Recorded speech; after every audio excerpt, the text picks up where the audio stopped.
Hello everyone, welcome back to Reddo Reads. Today we have r/Tales from Retail. If you want me to cover some specific subreddit in the next video, leave it in the comments. The time a woman threw a lobster at me. I used to work retail at a mom-and-pop costume store. It was the Saturday before Halloween, and I was working the register closest to the door, which meant that I was handling returns and exchanges. Like most costume stores, all sales were final at our store. That being said, we did try our best to accommodate customers and would exchange the sizes or issue refunds for customers with manufacturer defects. We would also do repairs on items that were just badly made. About 30 minutes into the shift, while I am still fresh luckily, this woman came in for a return and is told by the greeter that I can help her with her issue. She walks up to my register, completely ignoring the fact that I am in the middle of checking someone out, starts to tell me she needs to do a return. I stop her and tell her I heard her conversation with the greeter, but she will wait until I am done with my current transaction. She rolled her eyes at me, but stepped aside. Once I was done, she hands me a dog's lobster costume and tells me she needs to return it. I ask if she has the receipt and why is she returning it. She says she doesn't have the receipt and that it was too small for her dog. I explain to her that all sales are final, but if she wants to exchange the size, we can try. She starts to try and argue, but I stop her and tell her before we can do anything, I need to look up her receipt. The best way to go about that is scan the item and look up the sales history. When I go to do that, nothing came up. I then try a keyword search. Nothing. Check the item list for the manufacturer? Nope. I asked the woman if she is sure she got it at our store because as far as I can tell, we don't sell it. She then starts shrieking and cursing that of course she's sure. I ask her if she's got her credit card app on her phone and can show me the transaction on her end that might help me find it. She continues to shriek at me and refuses. She then points to a generic price sticker on the front and tells me that this is our store's price sticker. I pick up another item and show her what our store's price sticker actually looks like. At this point, she is literally turning red and cussing up a storm. She demands to see a manager. However, our owner was standing at the register next to me the whole time. He says that he's been listening in and that there is nothing else we can do for her unless we can track down some record of the purchase. She then shrieks and cusses some more and goes to storm out of the store. But right as she reaches the door, she turns around and lobs the costume at me. I duck sideways and it misses. I call after her to have a good day. The owner asks me if I'm okay, to which I shrugged and said, sure. I pick up the costume, tossed it in our lost and found, and then continued on with my day. At the end of Halloween, we would always have a little party and our owner would get us a cake. That year, one of my co-workers, who was also an artist, drew a cartoon of Lobster Lady to put on the cake so that we could all devour her. A few weeks after Halloween, when we were going through the lost and found, I picked up the costume and asked our owner what I should do with it, since no one had ever returned for it. He shrugged and told me to keep it, because I had earned it.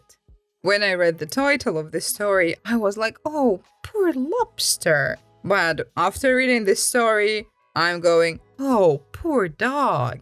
Because I have a dog too, and I would love to buy him some kind of costume. But every time I put his raincoat on him, he looks so miserable and hates it so much that every time I see a dog costume, I remember his poor face and I never buy it. But I would love to see my dog in a lobster costume. As for this lady, it was just weird. Clearly, she was trying to make a quick buck, but then she simply gave up the instrument with which she could get the quick buck. But I guess she was too proud to tuck her tail between her stupid legs, come back and get the costume. Y'all, we finally hit 200 subscribers! I am so happy. Do you think we could hit 250 until the end of this week? It sounds minor, I know, but for me it's such a big deal. So if you can, hit a subscribe and you will make my day. Finally learned to give it back after 5 years. Working at a bottle shop, we are usually solo with occasional overlapping where there are two of us at a given time. This particular day, I was by myself. I had to close this door to take rubbish out, take the pallets out, and take my 15 minutes break, and get change for the big notes to small notes from a machine. So I shut the store and I had a cardboard clock hanging, which said be back at 6:55 to 7 p.m. And I had closed at 6:30. So I am already trying to rush my break. I don't mind much because usually the last hour is so quiet that it's technically a break for the whole hour because I make sure everything is done before the last hour or so. Anyways, as I was getting change, last step before opening the store, the machine is next to the shop. I overheard another store's employee saying, "He won't be long. They're usually working by themselves, so they have to shut the store." I knew she was talking about me and trying to defend me. So I looked at the person that was spoken to and he said to her, "It doesn't matter. How do I know how long he will be?" Then I told him there is a clock on the door and have a look. And he looked up and it was just under the time the cardboard clock showed. He then looks at the clock and looks at his wristwatch and realizes that not only was there a sign showing when the shop would reopen, but also there were still a couple of minutes left. As I was inserting the big notes into the machine, he came over and said, "Take your time, mate. I have got all day." I asked if he was being sarcastic, like playing around, or if he was serious, and again, he said the same thing, "Take your time, mate." I just replied by saying, "Mate, I am going to open the store in a few minutes, and if you come in, I am not serving you, so might as well get lost now and go somewhere else." He then proceeds to walk away. It was such a great feeling. I just wish the other guy who has not returned for a while comes back, so I can give it back to him too. This guy was always a rude person.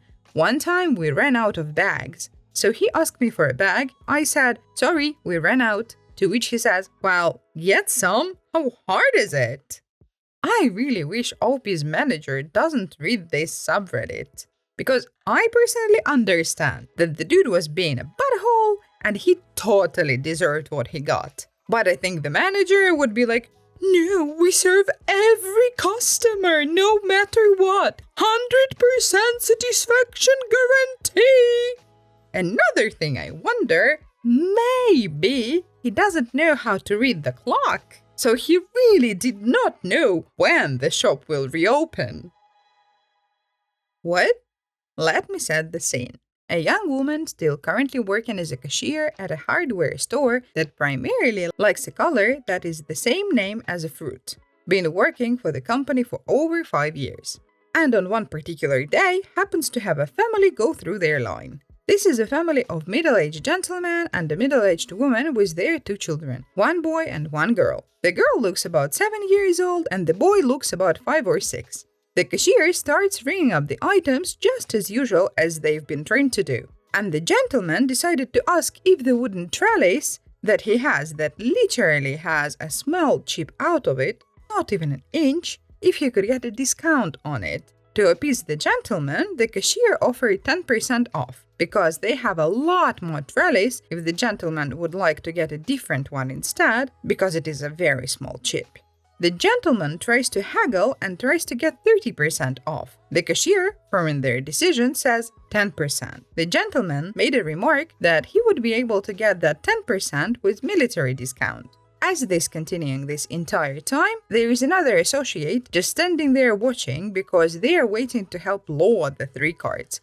As the cashier nears towards the end of the cart and the gentleman tries to chat up the other associate, and it's a shame that he cannot get more discounts, that he has spent thousands and thousands of dollars and that he should get more of a discount. The cashier then resumes on scanning the rest of the 3 cards. During this time, the little girl will go and decide that she will voice her opinion to her mother quite loudly and say that the cashier was being rude and being mean because they were not allowing the gentleman to have the discount that they wanted. Once the cashier was on the 2nd card, the mother then took the 2 children out of the store so that they would no longer continue to call the cashier mean. The cashier has mentioned nothing about the child and the rudeness.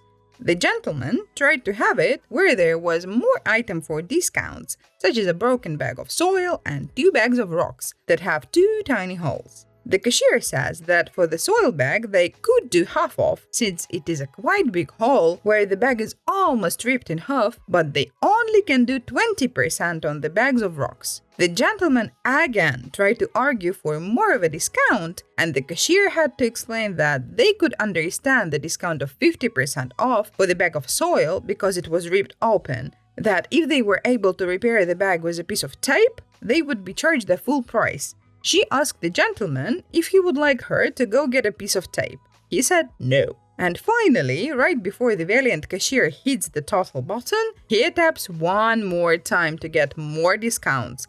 Instead, the cashier hits the total button and lets them know what the total is. Once after the customer, after complaining a bit, pays the cashier wishes them to have a nice day with a smile on their face. Once the 3 cards are rolled away, the cashier has a breath to wonder, what the F? Dude, it really looks like the gentleman in this story was really going around the store and looking for defective items. I can get discount for that. Ooh, that one is ripped. I can get a discount for that. Ooh, that one is chipped. I can get a discount for that.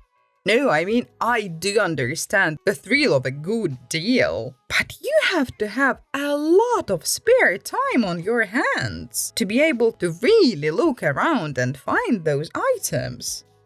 Electric cards are not toys. Yesterday, I was working a night shift at my job.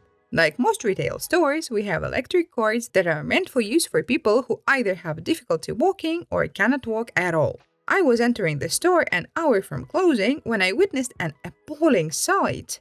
2 kids were playing on the electric carts. Like, they were full-on riding them with smiles on their faces. Now, no one likes a good time more than I do.